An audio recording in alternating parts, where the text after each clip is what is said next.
Hello to my subscribers and visitors. Thank you very much for joining me on this episode. It's Coin to Coin again.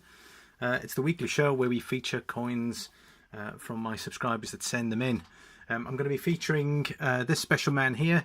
His name is Stanger. He sent through some lovely American pieces. So it's going to be America that we're going to be looking at. The United States of America. So I've changed the view around yet again.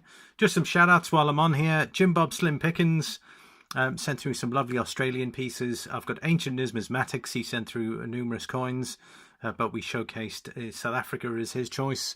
Sander V sent through some Dutch coins.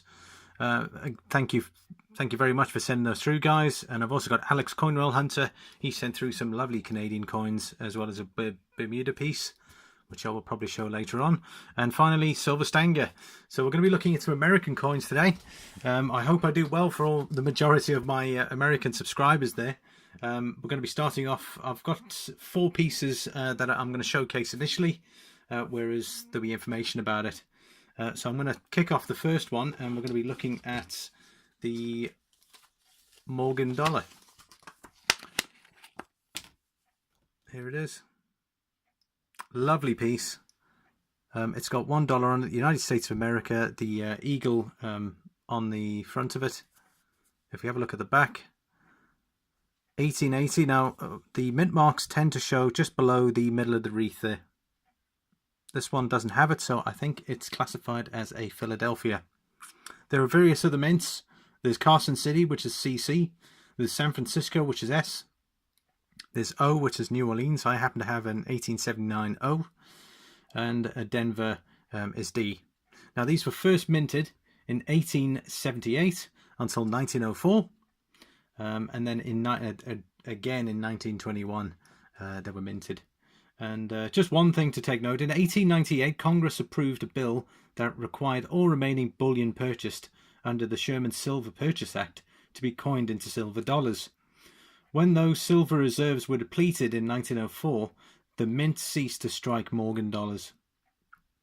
I thought that was an interesting piece there.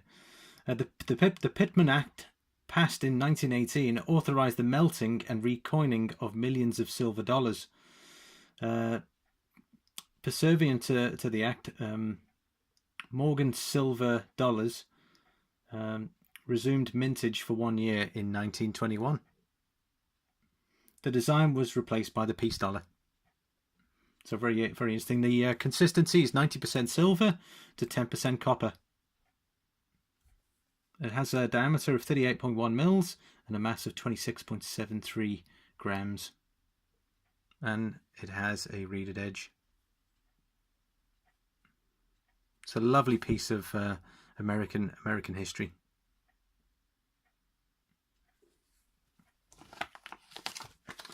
Right, so I mentioned in particular that we'd be looking at the peace dollar next. So luckily for us, we have one here. Right, the peace dollar, 1921 to 1928. This lovely example here. 90% silver, so again to 10% copper. This was designed by Anthony de Francisci.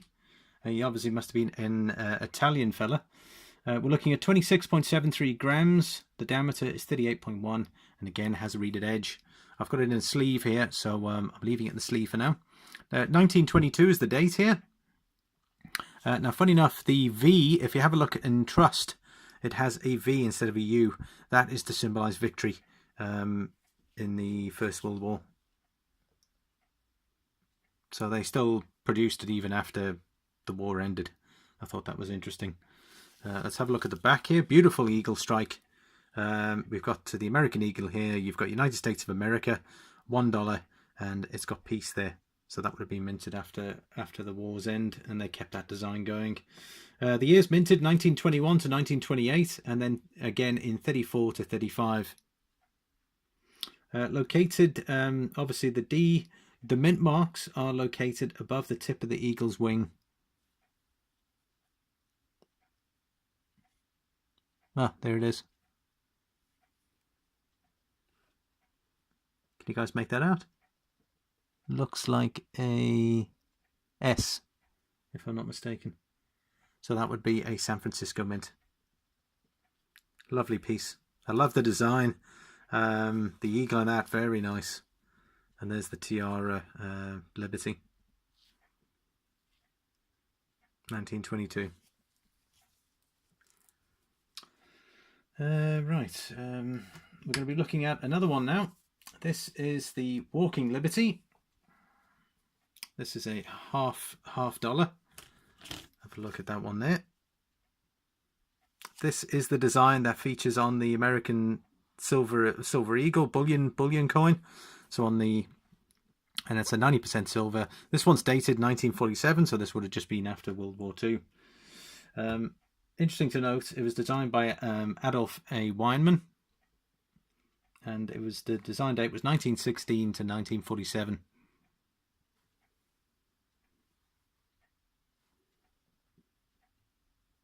The mint marks, apparently there is a D and a S mint mark, and that is located on the obverse right of Liberty, just under the letters TR in God We Trust.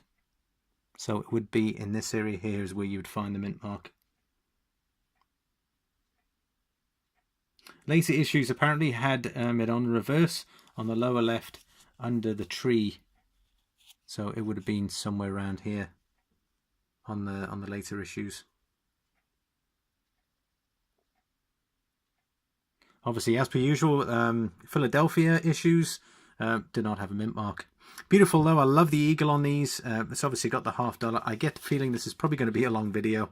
I hope you guys don't mind. But you can skip through, obviously take your time. I love the Walking Liberty design, and even on the that it carries over to the American Silver Eagle. 90% silver consistency and 10% copper. Lovely piece. And we got a mass of 12.5 grams, a diameter of 30.63 millimeters. That is the Palladium Eagle design as well. Another thing to note, I absolutely love this design. So again, Silver Stanger, thank you very much for sending these through, man. This is a phenomenal selection you've sent through.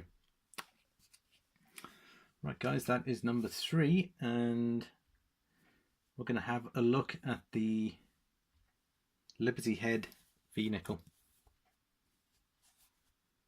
This is a 5-cent piece.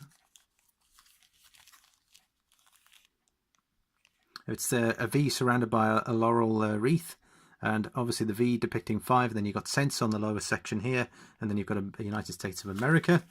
On the back, you've got the Liberty Head design. This dated 1902. The years minted were 1883 to 1912. Another thing to note: the Denver and San Francisco mint marks were 1912 only. Obviously, the Philadelphia mint marks lack any mint insignia. Beautiful piece though.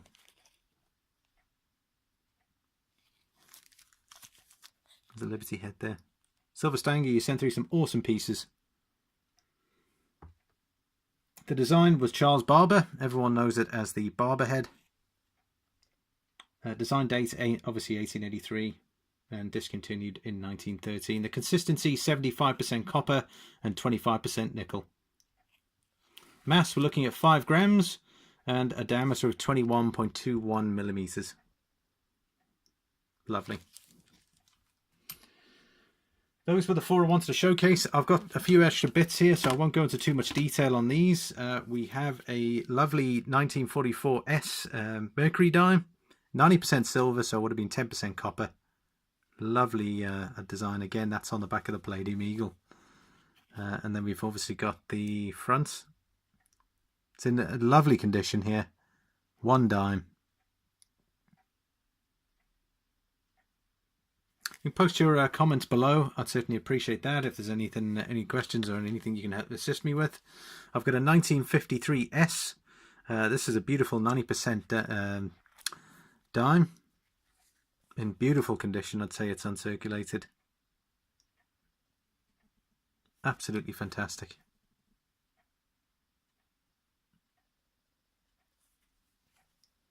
We have a Standing Liberty 1929 quarter.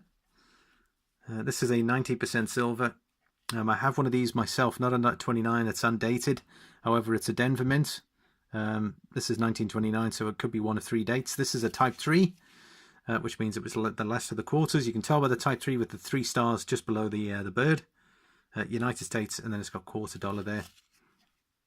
90% silver with 10% copper.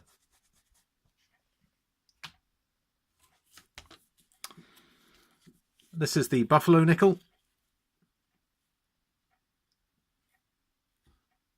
Dated 1937.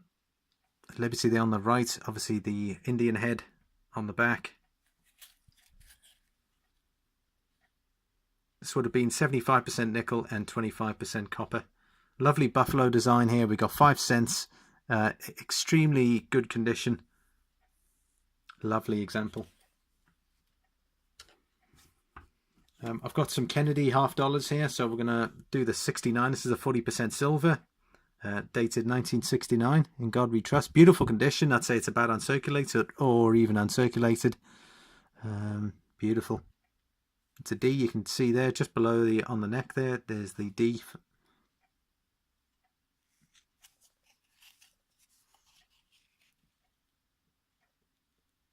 Beautiful looking. And the United States of America. The heraldic eagle in the middle there. Everything stands out beautifully. $half, of course. We've got this lovely Franklin 1963. Look at that. Beautiful luster. In God We Trust. 90% silver.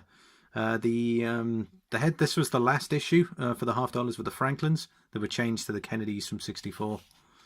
And look at that. Just absolutely beautiful. Silver Stanger, man, I'm blown away by the quality of some of this stuff. It's just unbelievable. $half there. Sorry, we're going into 12 minutes. Apologies for the... it's probably going to take me ages to upload this, but there we go, 1963. And then I've got this beautiful 64 as well. Also lovely luster, 90% silver. The first, obviously, to feature John F. Kennedy. And again, just that beautiful luster, heraldic eagle in the center. United States of America, $half. Beautiful stars going all the way around as well.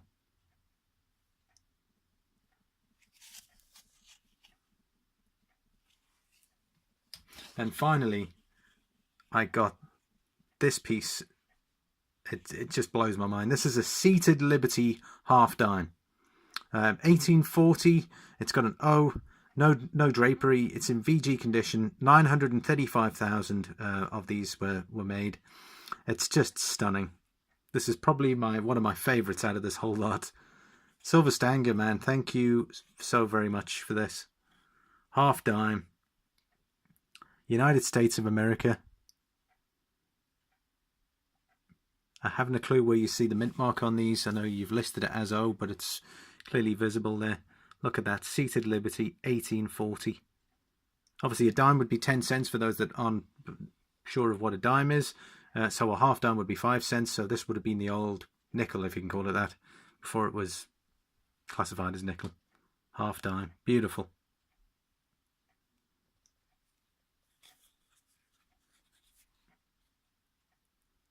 Guys, thank you so very much for watching. As usual, we're gonna showcase some nice coins for next week. I'm really looking forward to that.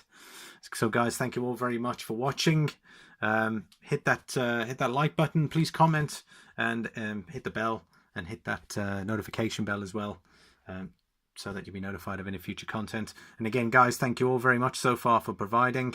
Silver Stanger, Alex Coinroll Hunter, myself, Sander V, Ancient Numismatics, Jim Bob, Slim Pickens. Guys, you are fantastic. Thank you for sending the coins through. And guys, as always, I will see you on the next video. I'm going to close off. The subscription button is here on the left. Guys, click on that and I'll put a selection of other videos there. Thanks for watching. See you on the next one.